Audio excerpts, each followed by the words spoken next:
السلام علیکم ورحمۃ اللہ۔ جی ناظرین، میں ہوں حافظ حبیب محمد۔ آپ سن رہے ہیں تذکرہ شیخ احمد سرہندی المعروف مجدد الف ثانی۔ حضرت شیخ احمد سرہندی جمعہ کے روز 14 شوال 971 ہجری کو سرہند میں پیدا ہوئے۔ نسباً فاروقی تھے۔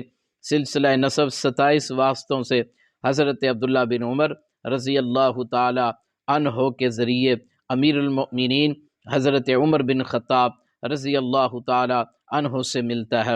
والد مکرم کا اسم غرامی شیخ عبدالاحد تھا، جو فاضل اجل اور اصول فقہ، معقولات و منقولات کے ماہر تھے۔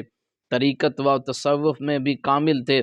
تو شیخ رکن الدین گنگوہی سے بیعت تھے اور سلسلہ چشتیہ میں ان سے خرقہ خلافت آپ نے حاصل کیا تھا، اور سلسلہ قادریہ میں شاہ کمال الدین سے فرقہ خلافت سے بہرہ مند تھے۔ آپ نے سلسلہ نقشبندیہ میں بھی منازل سلوک طے کی تھیں۔ تو سرہند کے بارے میں آپ کو معلومات دی جاتی ہیں۔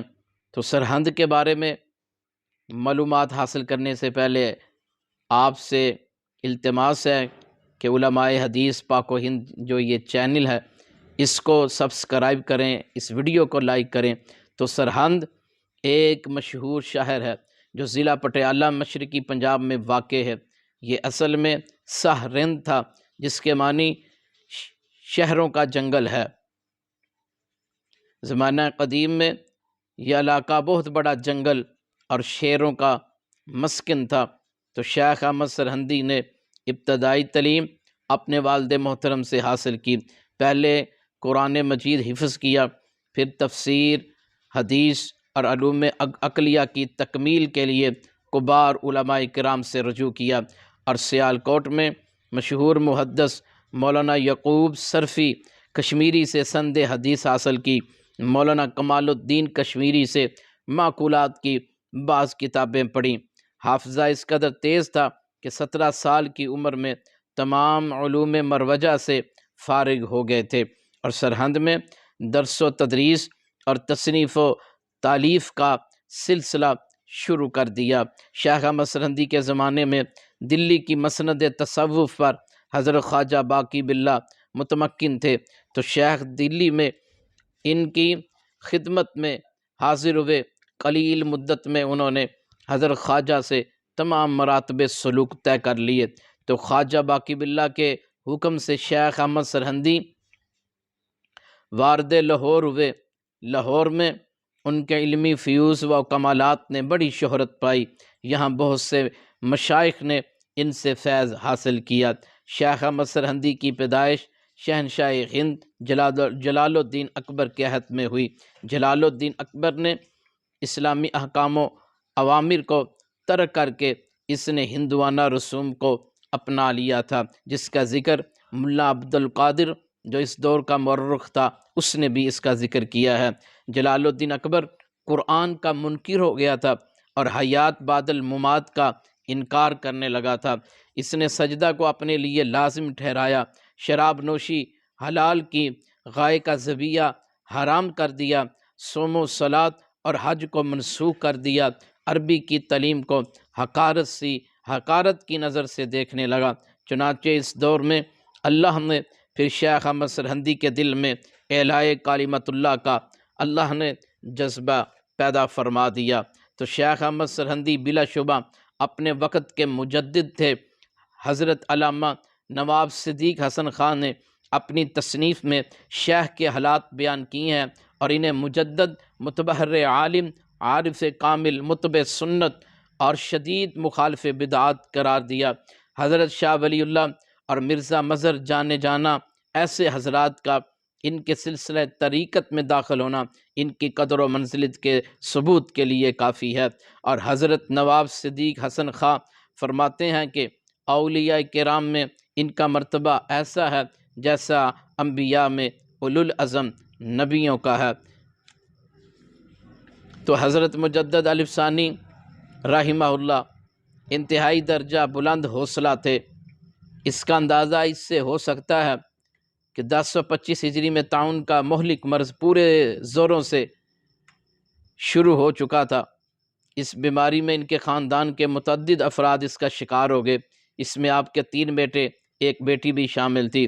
یہ تمام موتیں حضرت کے لیے انتہائی باعث حزن و ملال تھیں۔ شہنشاہ جہانگیر کے دور میں آپ کھل کر پورے زور سے میدان عمل و حرکت میں نکل آئے۔ اس زمانے میں جو برائیاں پھیلی ہوئی تھیں اور جن بدعات و منکرات کا زور تھا، ان کو ختم کرنے کے لیے حضرت مجدد علی ثانی رحمہ اللہ نے جو طریقہ کار اختیار کیا، ان میں پہلے نمبر پر آپ نے مریدوں اور عقیدت مندوں کی بہت بڑی تعداد خدمت دین کی انجام دہی کے لیے تیار کی اور انہیں مختلف علاقوں میں متعین کیا۔ آپ نے متعدد ملکوں، علاقوں، شہروں کے سرکردہ نامور افراد سے بہت بڑے پیمانے پر سلسلہ مراسلات جاری کیا، اور تیسرے نمبر پر دربار شاہی کے معروف امراء، مؤثر شخصیتوں کو اپنے حلقہ ارادت میں آپ نے داخل کیا۔ لوگوں سے عہد لیا کہ وہ بادشاہ کے ان احکام کی اطاعت نہیں کریں گے جو اسلام کے خلاف ہیں۔ واقعہ یہ ہے کہ اس کوشش میں شیخ کو بڑی کامیابی نصیب ہوئی۔ شہنشاہ جہانگیر کی طرف سے اس کا شدید رد عمل آیا۔ آپ کو نظر بد کرنے کا فیصلہ ہو گیا اور دھوکے سے آپ کو دعوت پر بلایا گیا۔ شہنشاہ جہانگیر اپنے تخت پر تھا، حضرت مجدد علی ثانی تشریف لائے، نہ سجدہ تعظیمی کیا بلکہ سلام تک نہ لیا۔ بادشاہ نے دریافت کیا آپ نے ایسا کیوں کیا؟ آپ آداب سلطنت کیوں بجا نہیں لائے اور سجدہ بھی نہیں کیا؟ آپ آداب کا خیال رکھیں۔ لیکن شیخ نے ایسا کرنے سے انکار کر دیا اور فرمایا سجدہ اللہ کے علاوہ کسی کو کرنا جائز ہی نہیں۔ حضرت مجدد کے اس جواب سے بادشاہ سخت غضبناک ہوا اور ان کے لیے سزائے موت کا حکم جاری کر دیا گیا۔ پھر یہ فیصلہ مؤخر کر کے آپ کو قید کر دیا گیا۔ جہانگیر نے ارادہ کیا کہ آپ کو رہا کر دیا جائے۔ اس سلسلے میں آپ سے ملاقات کرنی چاہیے، آپ نے ملاقات کرنے سے بھی انکار کر دیا۔ فرمایا اس وقت تک ملاقات نہیں ہو سکتی جب تک یہ شرائط منظور نہ کی جائیں۔ پہلے نمبر پر سجدہ تعظیمی موقوف کیا جائے، دوسرے نمبر پر جو مساجد منہدم کی گئیں وہ اثر نو تعمیر کی جائیں، تیسرے نمبر پر ذبیحہ گاؤ کا امتناعی حکم منسوخ کیا جائے، چوتھے نمبر پر احکام شرعی کے نفاذ کے لیے قاضی، مفتی و محتسب مقرر کیے جائیں، پانچویں نمبر پر غیر مسلموں سے جزیہ وصول کیا جائے، چھٹے نمبر پر بدعات کا سدباب کیا جائے۔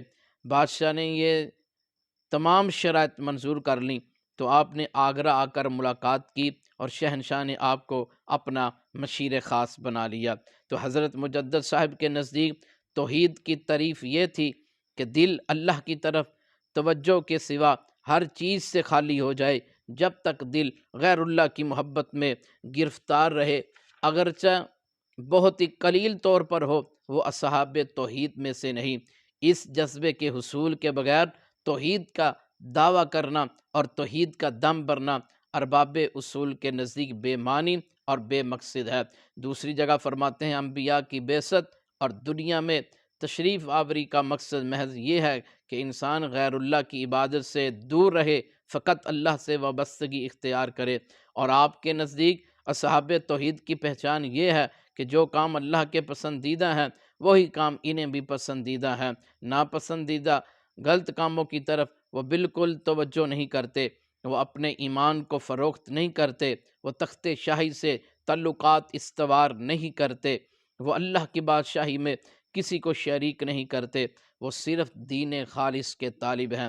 ایک مکتوب میں حضرت فرماتے ہیں کہ اللہ کے سوا کسی اور سے دل کو وابستہ کرنا باطنی امراض کی جڑ ہے، اور اللہ کے تمام انبیاء صرف اللہ ہی کو بندگی کے لائق قرار دیتے، اللہ ہی کو بندگی کے لائق قرار دیتے تھے اور اپنے آپ کو اس کے عاجز بندے اور بشر قرار دیتے تھے، اور اس بات کو ان کی دعوت اللہ کے جز کی حیثیت حاصل تھی۔ اور غیر اللہ سے استمداد کے بارے میں، غیر اللہ سے استمداد دفع مراد وہ اس کام کی غرض سے اللہ کے سوا دوسروں سے مدد مانگنے اور طلب حاجات کے لیے ان کے دروازے پر دستک دینے کو حضرت شیخ مجدد علی ثانی شرک سے تعبیر کرتے تھے۔ فرماتے ہیں غیر اللہ سے اپنی ضرورتیں اور حاجتیں طلب کرنا اللہ تعالیٰ کا صاف اور عین انکار ہے اور عین کفر ہے۔ اللہ تعالیٰ کا صاف انکار ہے اور عین کفر کے درجے پر آتا ہے۔ اور نظر و نیاز کا شرکیہ انداز، اس کے بارے میں مشائخ اور بزرگان دین کے ناموں کی نظریں ماننا اور ان کی قبروں پر جانور ذبح کرنا اعمال شرکیہ ہیں۔ حضرت مجدد علی ثانی اس کی شدید مخالفت کرتے، فرماتے ہیں حیوانات اور جانوروں کو مشائخ اور بزرگوں کے لیے ان کی نظر ماننا، ان کی قبروں پر لے جا کر جانوروں کو ذبح کرنا، روایات میں اس عمل کو شرک میں شمار کیا گیا ہے، اور اس میں فقہاء نے بڑا سخت رویہ اختیار کیا ہے۔ اور حضرت مجدد علی ثانی زبان سے نماز کی نیت کے الفاظ کہنے کو بدعت کہتے تھے۔ بعض لوگ نماز کے لیے کھڑے ہوتے وقت زبان سے نیت کے الفاظ کہتے ہیں، حضرت مجدد اس کی سخت نکیر کرتے، اسے بدعت قرار دیتے۔ حضرت مجدد ایک مکتوب میں اس کو بدعت سے تعبیر کرتے ہیں اور فرماتے ہیں کہ اس سے نماز تو فاسد ہو جاتی ہے۔ ان کے نزدیک ارادہ قلب ہی اصل شے ہے، زبان سے الفاظ ادا کرنا قطعاً خلاف سنت سمجھتے۔ اور حضرت شیخ کے نزدیک بدعت کو بدعت حسنہ اور بدعت سیئہ میں تقسیم کرنا غلط ہے۔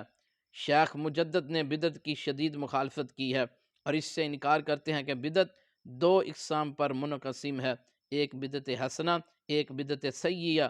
ان کے نزدیک بدعت کی ایک ہی طریقہ، ایک ہی قسم ہے، اور وہ یہ ہے کہ دین کی ان حدود میں جو اللہ اور اس کے رسول نے متعین کر دی ہیں، کسی ایسی نئی چیز کو داخل کر لینا جس کا دین سے کوئی تعلق نہیں ہے۔ پس بدعت کو بدعت ہی کہنا چاہیے۔ اور فاتح خلف الامام کے لیے بارے میں حضرت مجدد علی ثانی فاتح خلف الامام کے قائل تھے۔ خواجہ محمد ہاشم آپ کے مشہور خلیفہ ہیں، فرماتے ہیں کہ میں نے جب دیکھا کہ آپ فرائض امامت خود انجام دیتے، ایک روز ان سے پوچھا، جواب میں فرمایا شافعیہ مالکیہ کے نزدیک سورہ فاتحہ کے بغیر نماز درست نہیں، اور صحیح احادیث بھی اس پر دلالت کی نہ ہے، لیکن ہمارے امام ابو حنیفہ امام کی فاتحہ کو مقتدی کی فاتحہ قرار دیتے ہیں، امام کے پیچھے فاتحہ پڑھنے کو جائز نہیں سمجھتے، لیکن ہم ممکن حد تک تمام مذاہب میں عمل تطبیق کی کوشش کرتے ہیں اور خود فریضہ امامت انجام دیتے ہیں۔ حضرت مجدد کے ان الفاظ سے واضح ہوتا ہے کہ وہ اگرچہ حنفی المسلک تھے، مگر اختلافی مسائل میں قولاً و عملاً تشدد کے روادات نہ تھے، اور مسئلے کے اسی پہلو کو ترجیح دیتے تھے جو کتاب و سنت سے ہم آہنگ ہو۔ آخر میں یہ عرض کرنا ضروری ہے کہ مجدد کسے کہتے ہیں، تجدید دین کا کیا مطلب ہے، اور اسلام نے مجدد کا کیا تصور ہے۔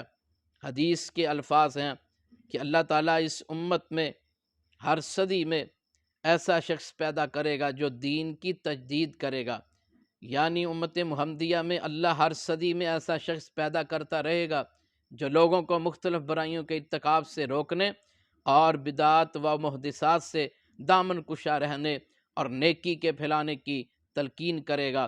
کہا جاتا ہے کہ مدرجہ ذیل اکابر دین اپنے زمانے کے مجدد تھے، اپنے زمانے کے مصلح تھے۔ عمر بن عبدالعزیز، پہلی صدی کے امام شافعی، دوسری صدی کے ابن شریح، تیسری صدی کے امام باقلانی، چوتھی صدی کے امام غزالی، پانچویں صدی کے امام فخر الدین رازی، چھٹی صدی کے ابن تقیق العید، اور ساتویں صدی کے امام بلقینی، اور آٹھویں صدی کے امام سیوطی، اور نویں صدی کے مجدد تھے شیخ احمد سرہندی فاروقی رحمہ اللہ تعالی۔ تو حضرت مجدد علی ثانی 63 سال کی عمر میں بروز سوموار 1034 ہجری کو سرہند میں فوت ہوئے۔ نماز جنازہ آپ کے بیٹے خواجہ محمد سعید نے پڑھائی۔ نماز جنازہ کے بعد انہوں نے ہاتھ اٹھا کر دعا نہیں کروائی، کیونکہ ان کے نزدیک یہ دعا خلاف سنت ہے، اور فقہ کی مستند کتابوں میں لکھا ہے کہ نماز جنازہ کے بعد کھڑے ہو کر دعا کرنا مکروہ ہے۔ اللہم اغفر لہ ورحمہ وعافہ واعف عنہ، اللہم اغفر لآبائنا ولأمہاتنا ولمشائخنا۔